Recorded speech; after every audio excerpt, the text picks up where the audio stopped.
Hello, everyone. Thank you for joining us for our Thursday webinar series. My name is Lourdes, and I am Director of Patient Services with the Cholangiocarcinoma Foundation.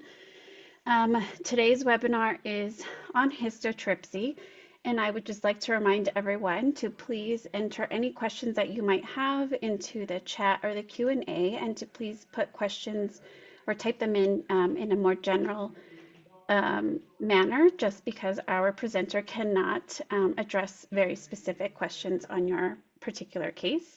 And Dr. Kevin Burns, is a board-certified interventional radiologist who specializes in minimally invasive image-guided procedures to treat a variety of conditions. He practices at Providence Mission Hospital and the Leonard Cancer Institute, where he focuses on innovative cancer therapies, including tumor embolization and ablation, as well as advanced pain relief techniques for bone tumors. Dr. Burns is also an expert in histotripsy, a groundbreaking non-invasive ultrasound treatment that uses sound waves to precisely target and destroy tumors. Dr. Burns, thank you for being here today. Yeah, thank you for having me. So we'll go through a quick rundown of what histotripsy is, and I think the main goal of this presentation is just to give you a brief overview of what it is, what the procedure entails if you were to have it. We'll show a couple case examples just of the types of tumors we are treating, specifically cholangiocarcinoma patients. And then I think we'll open up for a lot of questions afterwards.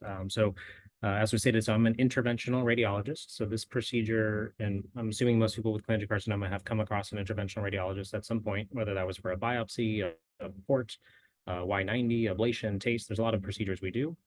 This procedure is histotripsy is done by both interventional radiologists as well as surgeons, so it doesn't specifically lend itself to one specialty or another. So there are many people that are providing this procedure now.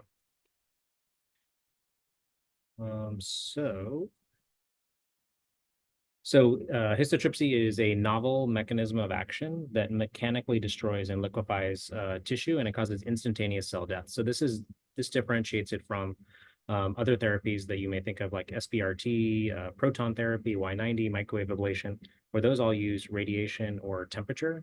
This is purely a mechanical disruption, and it really does liquefy the tissue, and it is instant. So we can see it live while it's happening. In this kind of video example here, you can see that they were able to program the histotripsy to show the letter M. This was invented at University of Michigan. So you can see how precise this energy can be delivered, which means that we can get very close to critical structures and know that we have a very safe margin.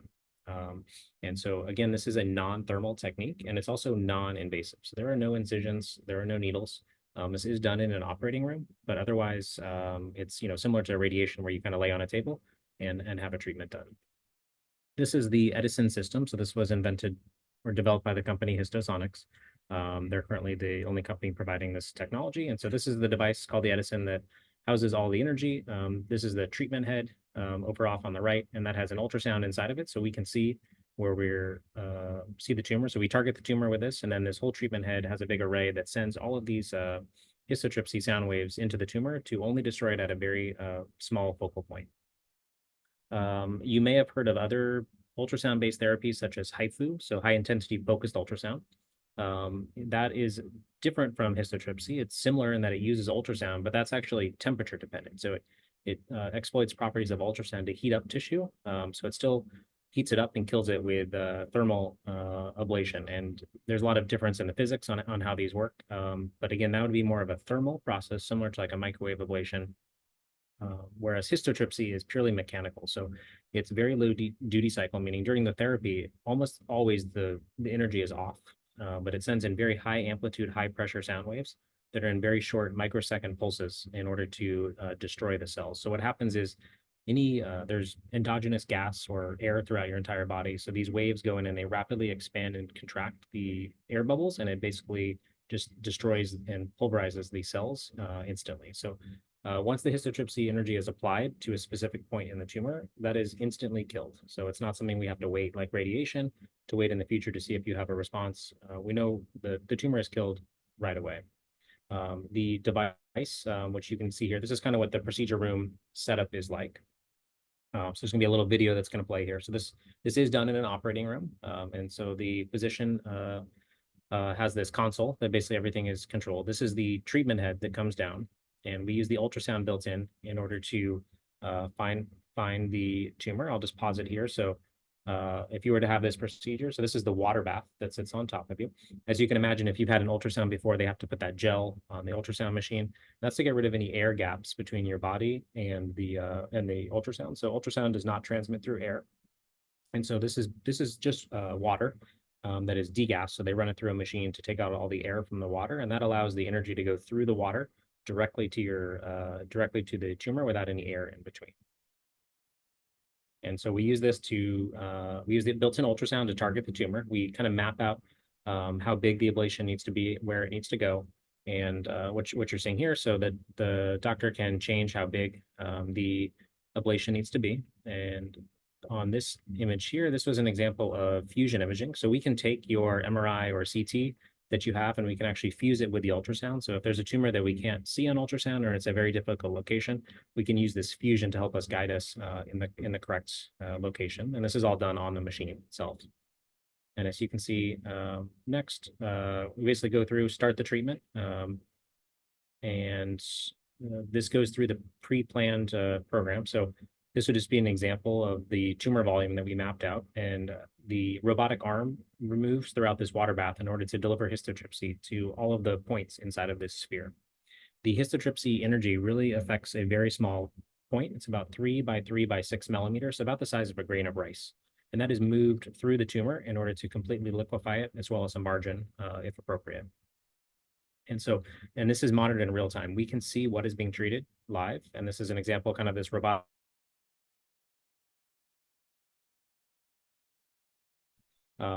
In this example, the patient, obviously this is a simulation, but in general, this procedure is done under anesthesia. So even though there's no incisions, we often, patients are asleep for this procedure because we want to make sure that there's no movement at all.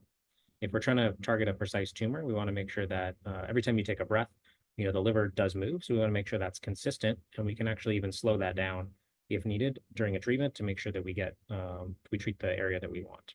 This would be a simulation of what is happening inside. So those little bubbles, you can see that they're going through the tumor, and it's instantly liquefying this tumor and kind of just sped up near the end. So we're making these histotripsy cavities, around the tumor. And so, we like to say this is surgery without incisions, because this is really a mechanical process to destroy this liver tissue. And so after the procedure, patients generally leave, a couple hours after the procedure, and it's generally very well tolerated. That was an example of treating one lesion. We often treat many lesions in one procedure. And so there are some side effects when that is done. You can definitely have some pain, especially when you treat multiple lesions, even though there's no incisions. And if you've ever had any other procedures like microwave or radiation, it's pretty similar, where in the days following the procedure, you can get some post-histotripsy syndrome, where you can have a fever, can feel a little like you have the flu for a couple of days, and that's all normal. That's inflammatory reaction happening in your liver, where the body's lymphatic system is going in and trying to reabsorb this cavity. And so that sets off an inflammatory reaction in your body, and that's why you would feel that. And that's really normal with this procedure. This is an example of obviously a simulation of what the ablation cavity would look like. So this is a bovine liver that has been treated, and we're actually slicing it open, and you can see that this really is liquefied. And so after they cut this treatment cavity open, you see that it just pours out. And so this is what happens inside the tumor in your body, and then your body goes to work in order to reabsorb all that. So on ultrasound immediately afterwards, this is a contrast enhanced ultrasound. You can see that there's this area, there's this void here where there's no signal here, and you can see this is a contrast enhanced ultrasound. So you can see that there's flow in the vasculature going through, and you see that there's no flow into the tumor. So we can see that this tumor was instantly destroyed. Like I said, we don't have to wait for the tumor to die off slowly like we would with radiation. This tumor is instantly destroyed. This is just an example of an ablation cavity. So we can load the MRI or CT you have into a planning tool, figure out if we can treat you, figure out what angles we're going to need to treat. And so there's a lot of software and there's a lot of future developments that are going to come with this platform in order to enable more patients to be treated. This is looking at a tumor that was treated with histotripsy and then resected. And we call this the acellular lysate. So the center of the tumor, which is all this pink, was treated. a pathologist cannot determine where this came from. This is purely acellular, meaning there's no viable tissue, and it's just that leftover liquid. You can see that there's this very sharp rim right here. And so this is the margin here. So this is some kind of granulation tissue forming. And then you can see the normal tissue right afterwards. And you can see how sharp this delineation is. When you have other therapies like radiation or microwave, there's often this large transition zone between the dead and the alive tumor. And in that margin, that's where you can have a chance of having a recurrence. It also means that with other therapies, you may not be able to treat as close to a critical structure as you can with this, which is usually bowel or other structures like that, because you can see how precise this therapy actually is. In looking at lesions treated and kind of what happens over time, on the left is a patient who was treated as part of the Hope for Liver study. And you can see this tumor here in the anterior liver. And then immediately afterwards, so in this study, they did MRIs right after the therapy. You can see that the ablation zone is much bigger than the tumor, which is what we want. We're trying to get, as long as the tumor is small like this, we want to encompass it plus what's called a margin, meaning we want to treat more into the normal liver to make sure that any cell that's kind of at the margin of this tumor is completely dead. And then you can see in this patient at 30 days, that cavity has really already resorbed. And so this procedure is also beneficial for a lot of follow-up, because what we're seeing is over time, 30 days, 1 month, 3 months, 6 months, these treatment cavities are really going away, so that it's easier to follow because you can see that things are actually getting smaller. We have some patients where we've done both microwave and histotripsy on the same patient, and you can see that the microwave cavity kind of just stays there forever, whereas the histotripsy cavity really reabsorbs over time. So another unique thing about this procedure. These are examples from animals where they did histotripsy, and they wash out the acellular lysate, and what you can see here is that blood vessels and all these ducts are preserved. And this is an example in the kidney where it actually left intact all of the underlying structure, but all of the cells were killed off. So with histotripsy, we're treating in very unique locations. We'll show some case examples later, where we can treat through veins, through arteries, through bile ducts, and we're not injuring the underlying duct, vein, or artery, and it's actually being preserved. And so we can treat locations where maybe another therapy wouldn't be as appropriate due to those restrictions. So just looking at some case examples. So this is our program. We have treated, I don't know the exact number now, but it's close to 200 patients probably now. This was our 100th celebration with all of our staff doing the procedure. This was back mid last year. And so I think for us, cholangiocarcinoma is a very growing patient population. I think we're getting more and more referrals with patients with cholangiocarcinoma who are interested in this procedure. And I think overall it's very beneficial to patients with cholangiocarcinoma. So we can treat many tumor types. So we can treat any benign or malignant tumor in the liver. It can be primary, meaning hepatocellular carcinoma, cholangiocarcinoma, or it can be metastatic disease from liver metastases, pancreatic, GI, really any tumor can be treated. Ocular melanoma is a lot of interest as well, because this is non-invasive. And what we're seeing is that over time, we're not really damaging the underlying liver. And so you can have many repeated sessions of this as needed over time. And we can also treat patients who maybe have already resection, Y90, or maybe they don't have as much liver reserve. We're able to offer this therapy without impacting their underlying liver function.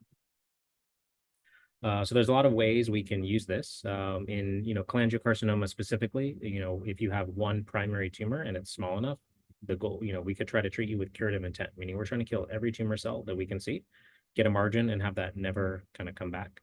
Potentially could get you down to downstaging. Maybe you're not a surgical candidate, but if we treat a portion of the tumor, maybe we can get you to be a surgical candidate. Or we can treat patients with cholangiocarcinoma that may have more diffuse intrahepatic disease, and really going for tumor debulking or symptom control. A lot of patients can have pain from tumors, specifically if they're on the capsule or in certain locations. So if we can identify that, we've been successful in reducing patients' pain after procedures by targeting a specific tumor. We've definitely had patients who just feel better after this treatment. So patients may have many cholangiocarcinoma lesions throughout the liver, and they have this therapy and they just feel better afterwards, whether that's some sort of immune effect that is happening from this, or whether or not that's just because we debulk tumor. It's going to be hard to say kind of in that case. we can also treat challenging locations. So I think when we're talking about cholangiocarcinoma specifically, or Klatskin tumors, I think this therapy is very powerful because we can treat the center of the liver without damaging the bile ducts, the hepatic artery, the portal vein. And so we can go after these difficult tumor locations, which previously we would say, there's nothing to do but systemic therapy. There's no surgical options. There's no local options. And so I think this opens a lot of doors to a lot of patients. And generally very well tolerated. There's not really much downtime because there's no incisions. There's nothing you need to recover from. Like I said, you definitely will have symptoms afterwards, and I think it's going to be related to how much volume of tumor is treated. But having a fever, feeling a little flu-like for a couple of days is really normal, especially in cholangiocarcinoma patients. We also do not pause any systemic chemotherapy or immunotherapy you're taking, so you don't need to hold chemotherapy or immunotherapy to have this treatment, where you may have to do that with other therapies. If you are on blood thinners or you have a high risk for having a blood clot or something, if you go off blood thinners, we generally anticoagulate our patients during the procedure. So if you're on blood thinners, you can actually stay on them for this procedure because there's no real risk of bleeding because there's no incisions here. So just showing a couple examples of patients we have treated. So this example is a 56-year-old female that has cholangiocarcinoma. This is an example of her CT scan here. If you've ever looked at your own CT, you can see that a portion of the liver is missing here because this patient had her right liver previously removed for cholangiocarcinoma, and then later had a recurrence in the left liver. There was a biliary obstruction, so she had to have a bile duct drain placed, so an internal drain.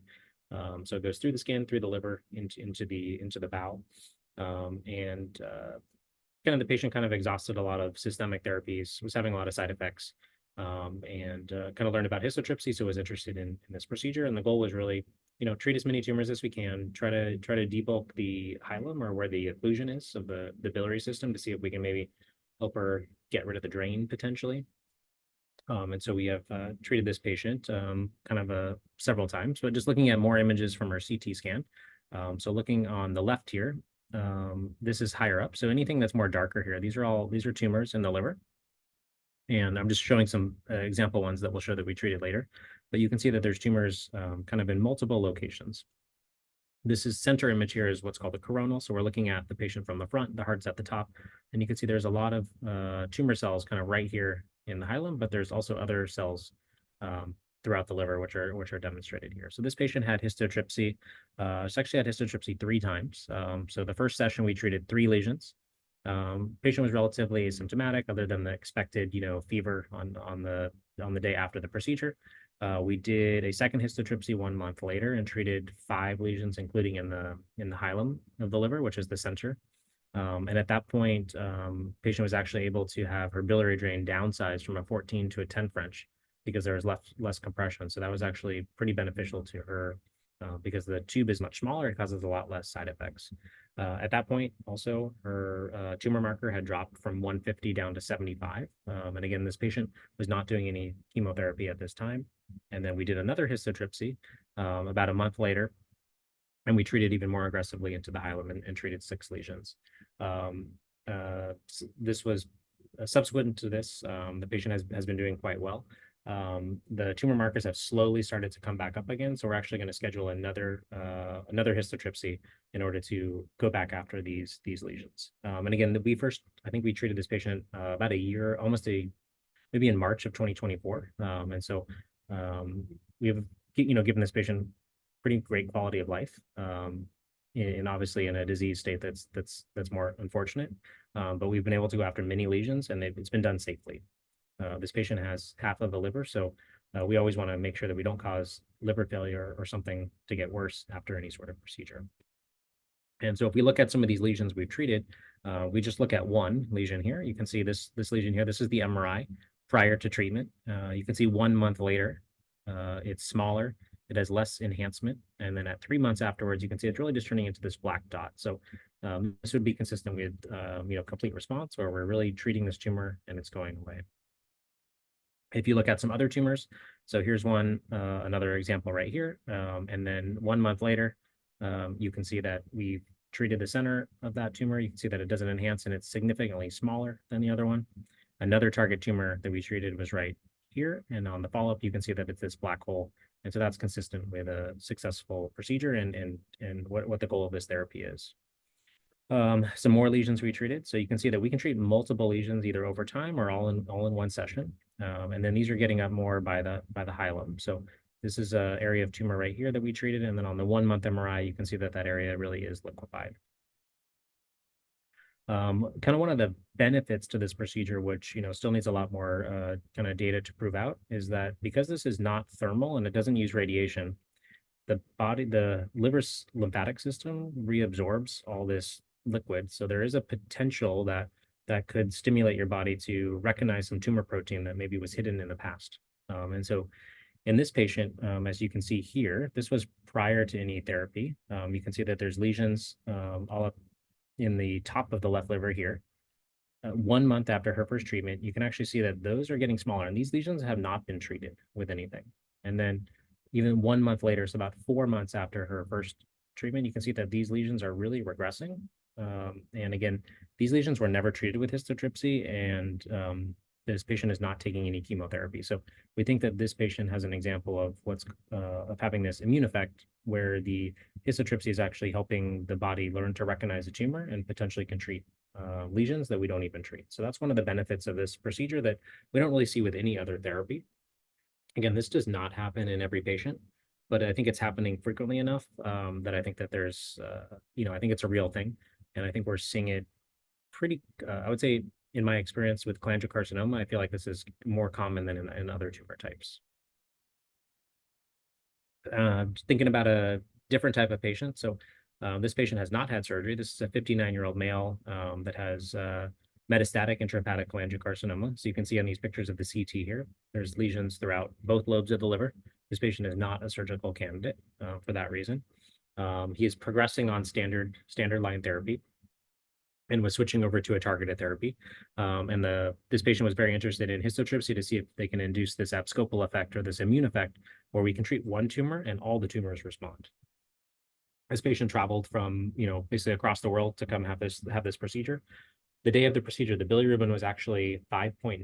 So previously the bilirubin was kind of normal and then had crept up. And so it went really from normal to really abnormal fairly quickly. So this patient has liver function that's deteriorating pretty rapidly. And if you were going to have any other therapy, you probably wouldn't be a candidate if your bilirubin was this high. But since histotripsy is really not damaging the rest of the liver, we went ahead and did a therapy. We treated one location in segment 3 in order to assess to see if there's any sort of off-target response. And you can see the other liver function tests here, AST, ALT, alk phos, they're all abnormal. So there's liver abnormalities here. So this patient is a little bit higher risk for any therapy, but we decided to go ahead with histotripsy. And this is just an example of the area that we treated here. This is in segment 3. So we treated this area of tumor and we did a MRI 1 month later, and you can see that that whole cavity has really shrunken down.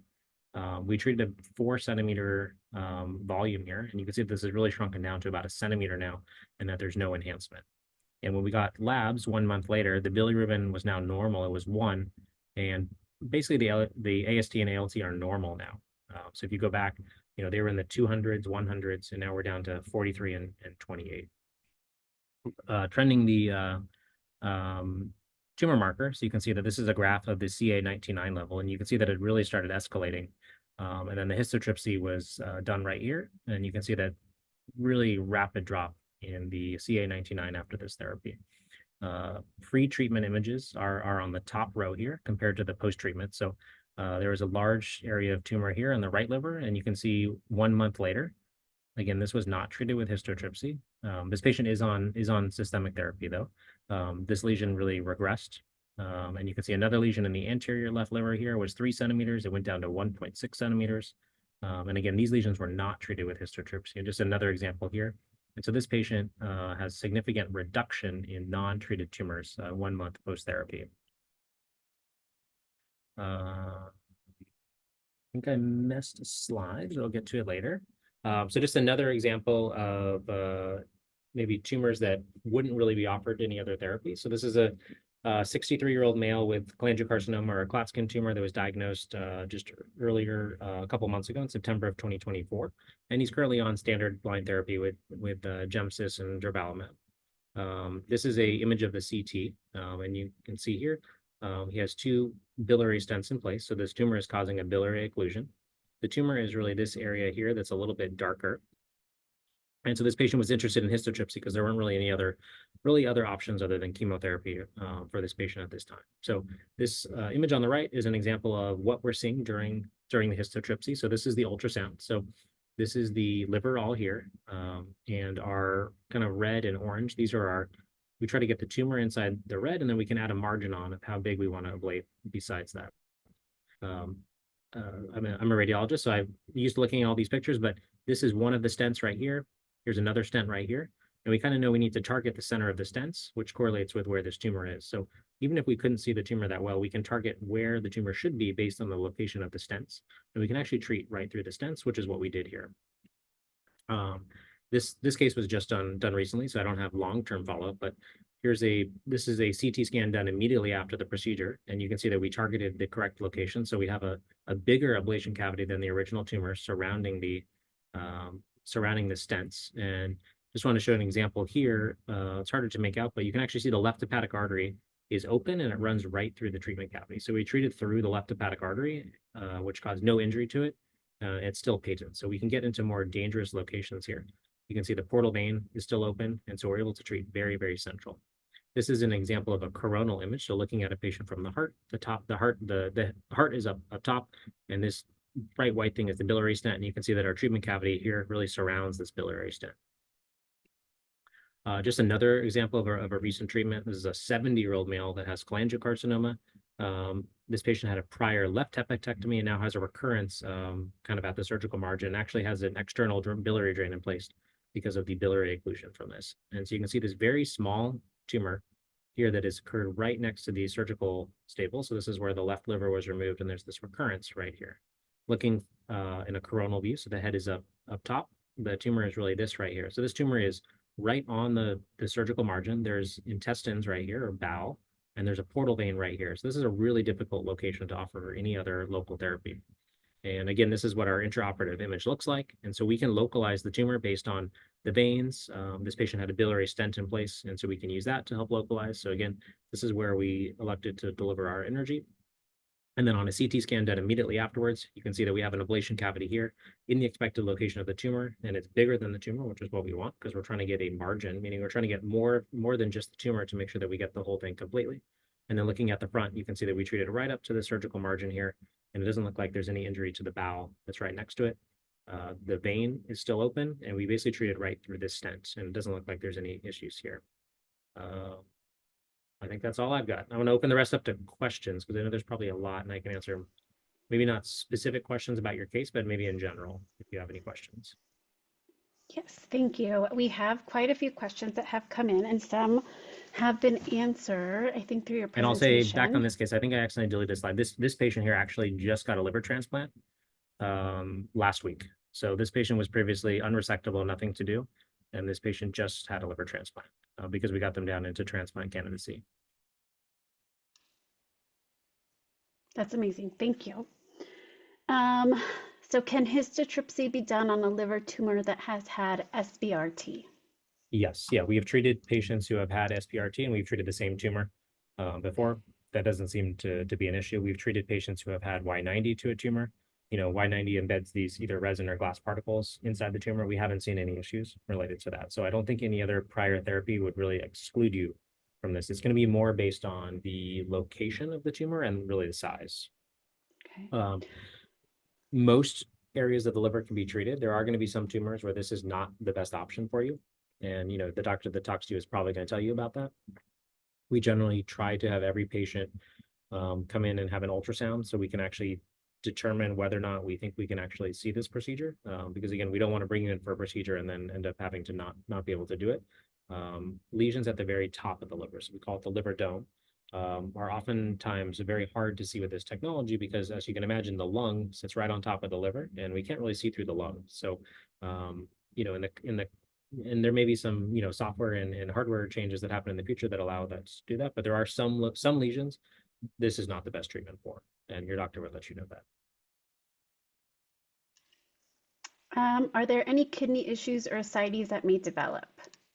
I would say in general, no. There can be complications with any therapy.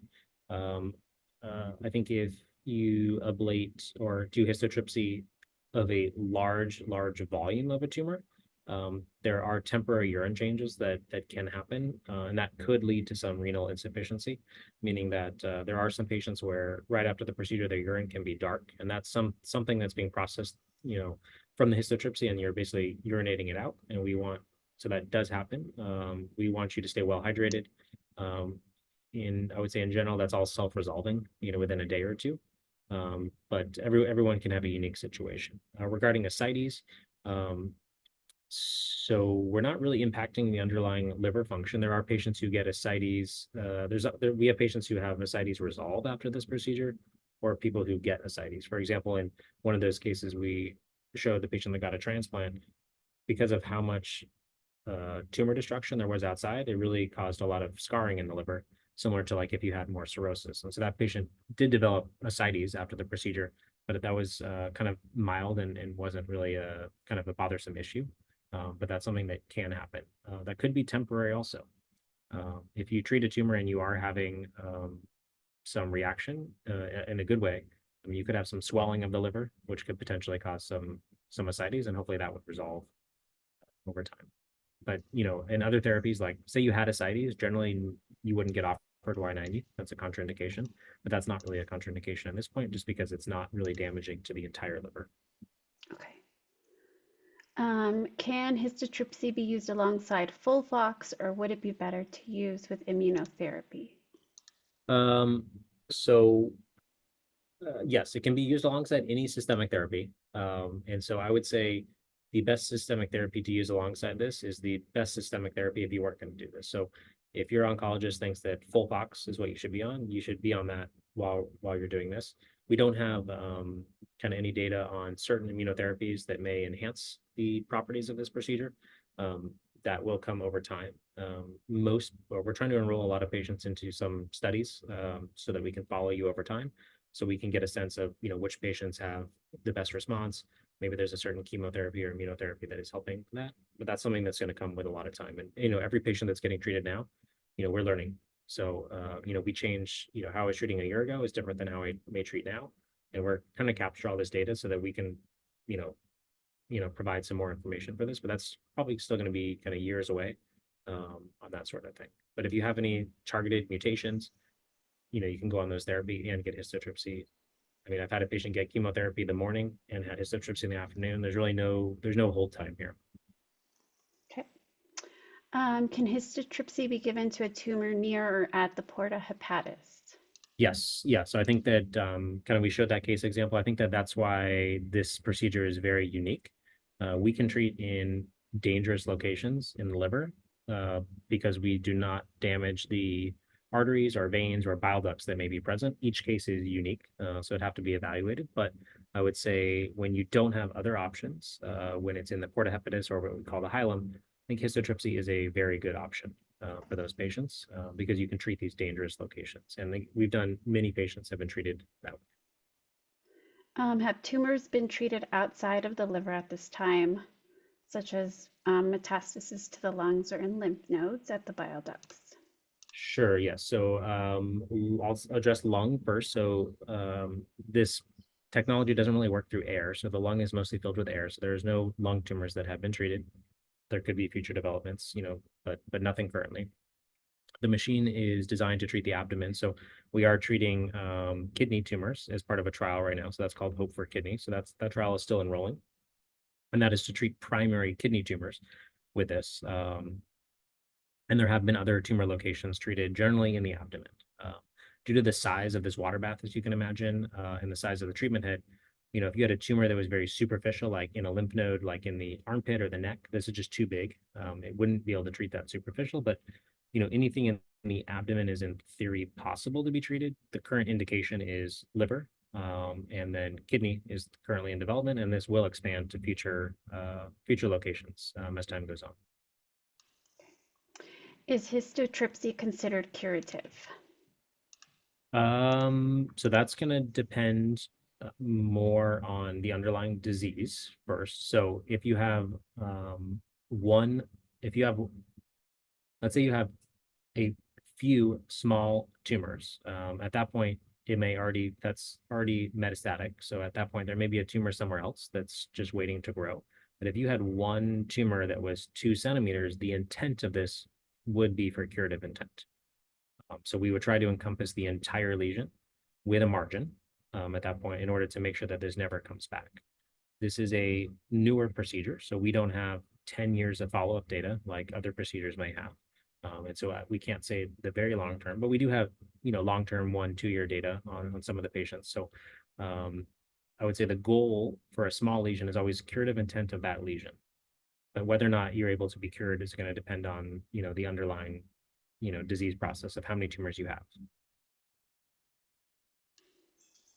Are patients required to undergo 6 months of chemo prior to histotripsy? No, this can be done upfront. We treat a lot of patients who are on no chemotherapy due to their choices. So there's no requirements like that for this procedure. If you have a tumor that is maybe a tumor that's very large, someone may advise you to maybe do chemotherapy first, shrink it, because then you may get a better response with histotripsy if we can shrink the tumor down to potentially treat the entire tumor. Can you share a little bit about size limitations and other exclusion criteria? Sure. So in the current design of this system, the biggest sphere we can ablate is 4 by 4 by 4 centimeters. And so if we're going for curative intent, if your lesion is really over 3 centimeters, it may be hard to get that. We have treated many patients where we overlap treatments to try to encompass the entire tumor for curative intent. And I would say that really any tumor that's over a certain size just has a higher chance of recurrence with anything. That could be microwave, Y90, even surgical resection. Once your tumor gets over a certain size, you have a risk for a recurrence. And that's really the size of the tumor. So if something was 3 centimeters or under, we would try to treat the entire thing with a margin for curative intent. But you can always have a recurrence there.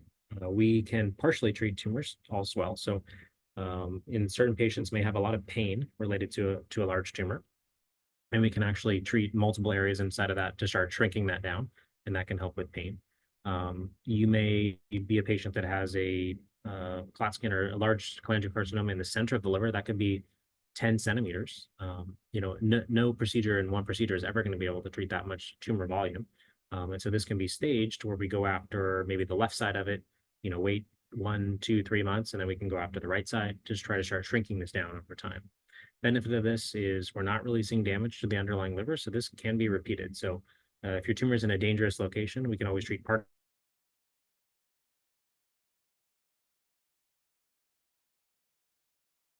of the tumor is really going to depend on what the treatment intent is. If are we trying to shrink the tumor, then we can treat any size tumor, but we just don't have, and that would be in combination with systemic therapy. So if we are treating a very large tumor, we'd want you to have chemotherapy. Certain tumors can be very dense and may be hard for chemotherapy to penetrate the center of a 10, 12 centimeter tumor. So if we can do histotripsy, kill the entire center of the tumor, maybe get it to start collapsing down on itself, maybe then you get a better effect from the chemotherapy or immunotherapy as well. Are there any restrictions in terms of platelet count to be eligible for histotripsy? I would say yes. We probably wouldn't. It's just gonna be similar to other modalities. The cutoff will probably be lower than like surgery. But if somebody was very thrombocytopenic, probably below, I don't want to say a number just because everyone's going to have different numbers, but if you had a very low platelet count, we may not want to do the procedure just because maybe there's something else kind of going on that we need to address first. But the bleeding risk for this procedure is minimal to none, what we think. And so we can treat patients who are on aspirin, Plavix, Eliquis, Xarelto, Lovenox, and we can actually treat them without stopping those medications. So we do think the bleeding risk is extremely low with this procedure. So likely that would not be a disqualifying factor. Okay. What is the rate of recurrence for treated cholangiocarcinomas after histotripsy? Not really gonna have any number I can give for that. Again, it's going to depend on the treatment intent. And again, everyone we're treating now, we are following all these patients. So anyone who's getting treated now is going to contribute to us knowing this information. Is it possible to treat peritoneal mets? Yes. Again, it's going to depend on the size, location. If it's attached to the bowel, probably not. But again, that would be something that would need to be evaluated by the physician performing it. Again, that currently would be what we call off-label. That's not the indication of this machine. And so you'd have to discuss with your doctor about whether or not that they think that that would be appropriate for you. Are there any disqualifying factors? So this procedure does require anesthesia. So if you're not able to have anesthesia, that may disqualify you. We have done a case without so anesthesia for us is generally general anesthesia. That means intubation, breathing tube, you're completely asleep. And so if you have really advanced cardiac disease or pulmonary disease, it may not be a good idea to undergo general anesthesia. We have treated a patient without general anesthesia, really just more with sedation like you would get for a colonoscopy. So that can be done in certain situations. So I'd say that's the main disqualifying factor. The other would be locations where we can't see. So if tumor if you're a bigger patient or the lesion is very deep, we just can't see that deep. So the deepest we can treat really from the skin right now is about 14 centimeters. And so if your tumor is deeper than that, we just won't be able to reach it with this.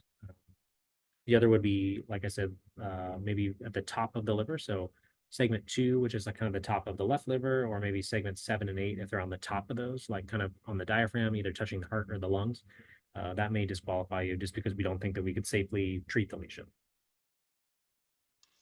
Okay. You may not have an answer for this, but what fraction of your patients remain NED? So that's I don't think I can really answer that question just because I would say a lot of patients we are treating we're being treated because they have recurrences already after other therapies. And so we don't really have a number for that. But we can look at the lesions we've treated and show that we're having, excellent treatment effect in the treated lesions without having recurrences there. Again, every patient is unique, so it's hard to give a specific example in this case. Okay. Have any patients who have PSC, have they been treated with this particular treatment? I don't have a personal one, but I'm assuming yes. That wouldn't disqualify you. I can at least tell you that, but I don't have a specific answer. I don't have a specific answer to that question. And then can histotripsy be used for gallbladder cancer patients? Yes. So we have treated gallbladder tumors, especially if they're kind of invading into the liver, because the gallbladder is, right near segment 5, segment 4, and so you can definitely have an extension of the gallbladder into the liver, and we are treating those patients. Okay.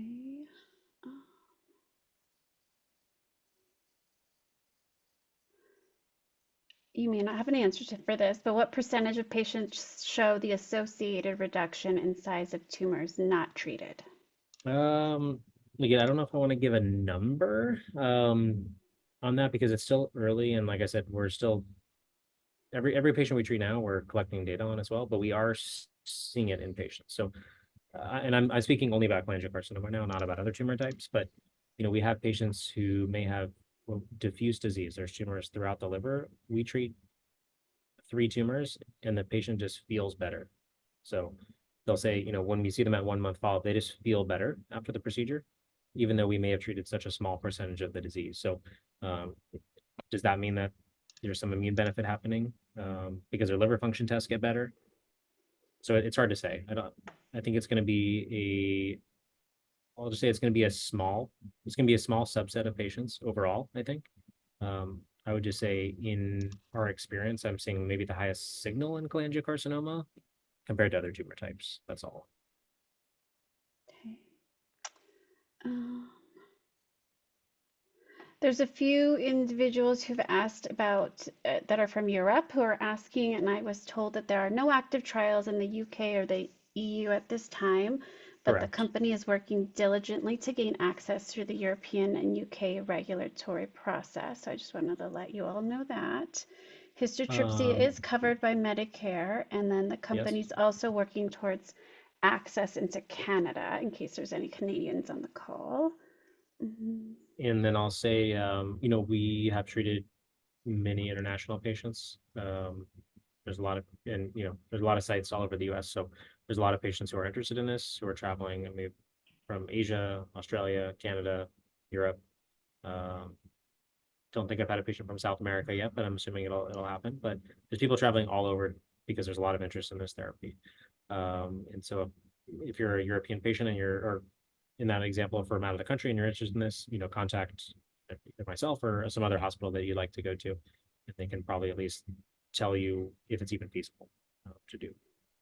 Perfect. And there was one person who asked if, I think it's more specific to you, if you have online consultations. They're based in the UK. Yes, we do pretty much 100% telemedicine for this. So we see a lot of international patients, so I would say in general, probably 70% of patients we are treating are not from our local area. They're traveling in. So we do pretty much 100% telemedicine for this for that reason. And in all follow-up, you don't need to come back for your follow-up. That's all done remotely.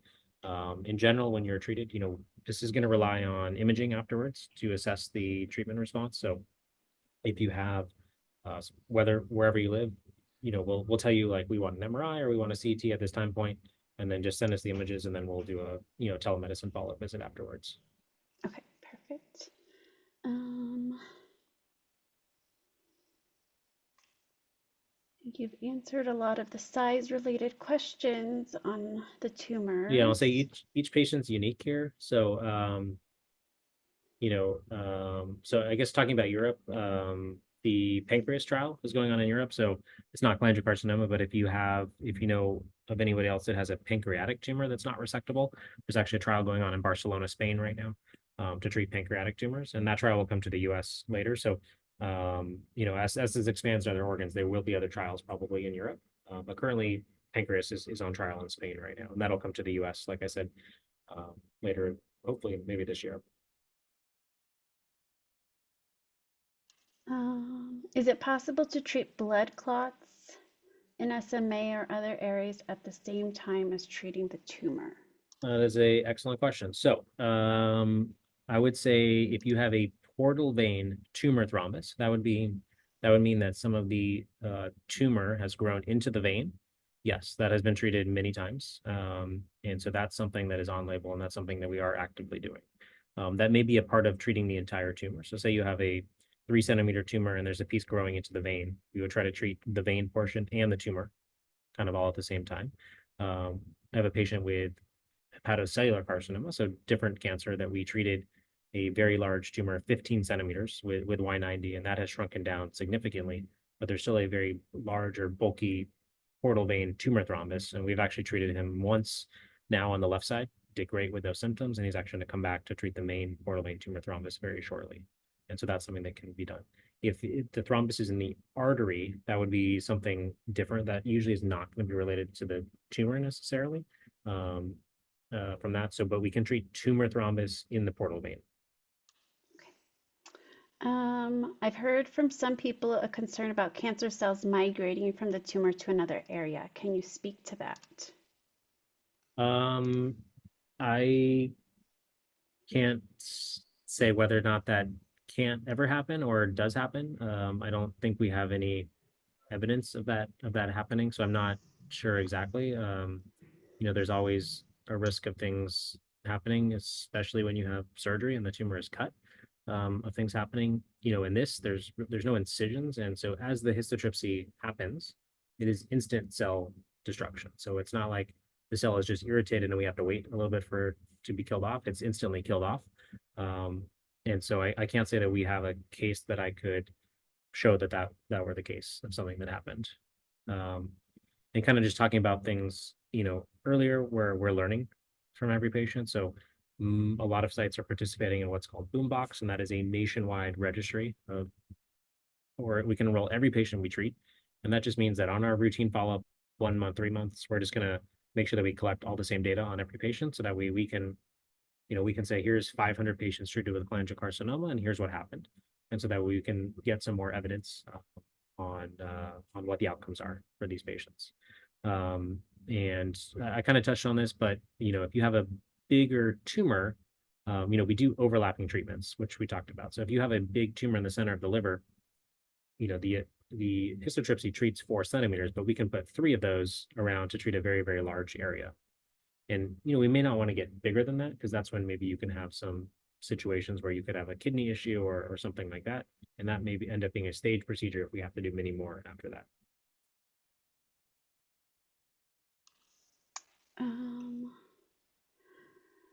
If someone has a heart effusion, can they still have histotripsy?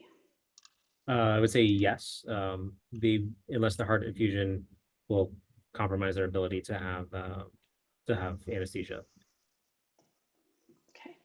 Are you imagining that histotripsy could replace surgery as the primary curative treatment for cholangiocarcinoma? Yeah, I do imagine that. So I would say there's still going to be a really large role for surgery here. I think that this poses a unique advantage that it can treat very difficult locations, or say that they think that the recurrence rate is very, very high in a certain patient, but they said they're still willing to do the surgery. Is that a risk that the patient wants to take? They may decide that if they're going to have a recurrence, why have a large surgery? And maybe I can go with a less invasive option.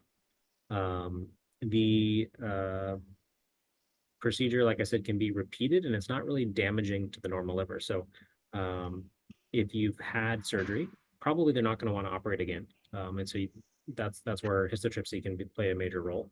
If we fast forward out 5 years, cholangiocarcinoma is obviously hard to detect as well. So if we somehow have better detection and we're finding tumors that are 1 centimeter instead of 5 centimeters, maybe we can do histotripsy up front in a central tumor and get rid of the whole thing. But I think that's still stuff we're going to learn. But I would say that the treatment intent is to kill as much tumor as possible, and if it's small, to get rid of all of it. Okay. You may not know the answer to this, but someone is asking if, since the current equipment has depth limitation, if there's plans to extend the reach. Yes. So let's just say this is the first iPhone that ever came out. So I think there's going to be a lot of iterations that come out. And there's gonna be a lot of hardware and software advantage, or hardware and software developments that help with that. So there's a new treatment head that is coming out shortly. As you can see on this treatment head, it's actually nice in this picture. It's kind of angled here. And so this can put in certain body types, the edges will hit, and we can't get it as close as we want to the skin. So the new treatment head is going to be a little bit flatter, and so we can get closer in patients, so we can actually potentially get deeper locations with that. So that's a good question. Okay. Do you have any concern with the amount of anesthesia that the patient undergoes with multiple treatment requirements? No, we haven't had any issues with anything for that. This is done under general anesthesia, usually well tolerated, meaning in most patients, it's out of your system pretty quickly. It doesn't linger around sometimes as long as sedation would. But I think that's always a concern. If you have a patient who's very, very weak and frail, maybe it's not worth, the risk of anesthesia there. And again, when we're doing, people who are having multiple treatments, they're not having them back-to-back days. This is like, they're going to have a treatment. We're going to see how they respond. The patient feels much better. They want to treat more. 1 month, 2 months later, they're coming back and having a procedure. And I think it's fairly common for at least a lot of patients with, especially metastatic cholangiocarcinoma, they're having a lot of medical procedures, whether they're having ERCPs, stent exchanges, they are getting a lot of anesthesia and they are tolerating it. Okay, but I mean, that is always a concern. But I think that most patients who have treated multiple times have tolerated this quite well. A lot of the anesthesia stuff can also be related to surgery, because there's no incisions here, there's no fluid shifts, there's no blood loss that can contribute to some complications related to having a procedure. Okay. Can you treat someone with a liver pump installed? Yes, that's also a great question. We have treated many patients with a hepatic arterial infusion pump. That does not limit the ability for this to be performed at all. If the infusion pump was like installed, usually it's lower down in your abdomen, but we wouldn't be able to image through it. So If somehow that was in a location where we couldn't see through the infusion pump to see the liver, then we wouldn't be able to. But just having the infusion pump did not disqualify you. And again, we've treated many patients with infusion pumps, whether or not they're on or off.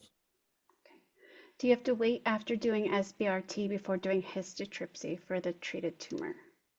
I mean, you don't have to. I probably would, because SPRT takes some time to know the results. I think it'll depend on the unique situation, but if it was a very small tumor treated, it may be worth waiting some time to see if it's already treated, in which case you don't need to go through another procedure.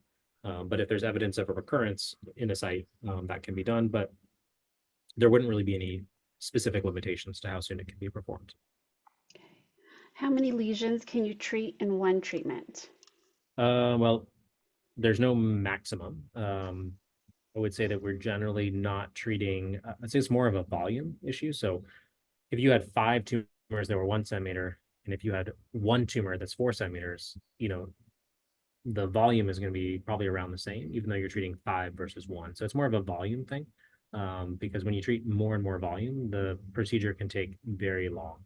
And so we don't want to keep you under anesthesia for too long. I would say in general, these procedures are probably going to be in the room for 2 to 3 hours. And that's a lot of setup before we start.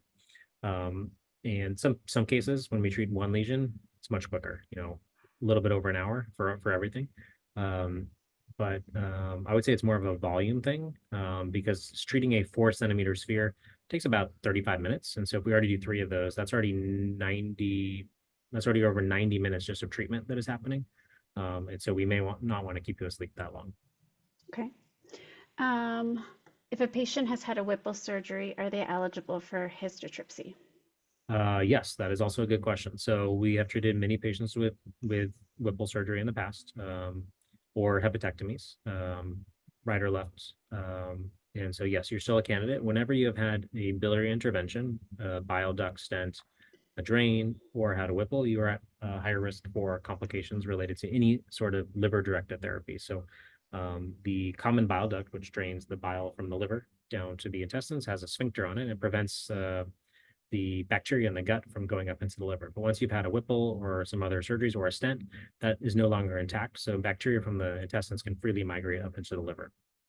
And so if we do a histotripsy, or you had a microwave or a Y90, potentially cause a cavity where an infection could seed.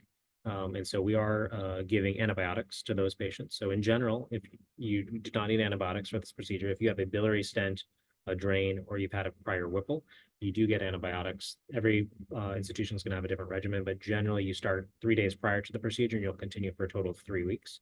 That's just adapting from other procedures we do, and that's been effective for preventing infections. Okay, thank you. Can this be used to treat a lesion abutting the portal splenic confluence and a tumor on the liver? So it can be done to treat the tumor in the liver. The portosplenic confluence is probably not going to be accessible for this. So again, if that's a tumor thrombus growing from the tumor through the portal vein toward the portosplenic confluence, potentially a portion of that could be treated. The deepest portion is really in the center of your body. It's probably going to be behind your pancreas, behind your stomach, and potentially around a lot of intestines. So probably would not be the best treatment modality for that specific location, at least currently. Is this technology capable of liquefying already radiated dead cancer cells for the body to absorb? Yes. Yes. So I mean, I guess so. We've treated lesions that have had radiation, and we'll see on the post that the cavity gets smaller. We've treated lesions that have had Y90 before and have had a recurrence. So the reason that this therapy can be done centrally in the liver is that it really destroys live cells. Anything that has a lot of collagen or kind of more of a fibrous structure will be resistant to this energy. And so that's why we can treat through a vein. It doesn't injure the vein wall. So if there is some sort of tissue that is very dense or very scarred down, I think there could be a chance that we may not be able to deliver enough energy in order to get rid of that. But in general, any sort of viable cell will be killed with histotripsy or liquefied with histotripsy. Okay. If a patient currently has ascites, would they qualify for histotripsy? Yes, we treat many patients with ascites, whether or not they have, so we treat people that have tunneled peritoneal drains. So that's not a disqualifying factor. Okay. With the NCCN guidelines not recommending any regular imaging at the 5-year mark post chemotherapy completion with an NED patient and recurrence being fairly common with cholangiocarcinoma, would you use this procedure as a tool to help the NCCN to abandon those guidelines since smaller tumors is easier to treat versus waiting for symptoms to drive the need to image and find larger imaging? Yes, that is a good question. Smaller, it's always easier to treat smaller tumors, and there is a high recurrence rate. So, I think probably the best test is going to be some sort of circulating tumor DNA blood test or some other blood test that can detect these cells at the microscopic level. Because if you have a recurrence, it's going to start with one cell, right? That's not going to be visible on any imaging. But if there is some blood test potentially that patients could go on, either whether it's specific to their tumor or specific to cholangiocarcinoma, where they get it every 3 months, and if there's a signal, then you get imaging. I think that maybe would be the ultimate option, because like I said, just imaging all the time, you still may miss things that are very, very small. Perfect. Thank you. I know that we are at time. I appreciate so much. We have so many questions come through today. Um, and if we have any other questions that we did not get to, we will try to respond to you all. And I know that there's a few questions about locations and where to find it. We will link the website to Histosonics and the provider location onto the recording so that you have access to that as well. Thank you, Dr. Burns, so much for presenting and sharing this information. We've had people who've expressed thanks to you on the chat and on our Facebook Live, so thank you again. All right. Thank you for having me. Happy to do this again anytime. Thank you. Bye, everyone. Bye.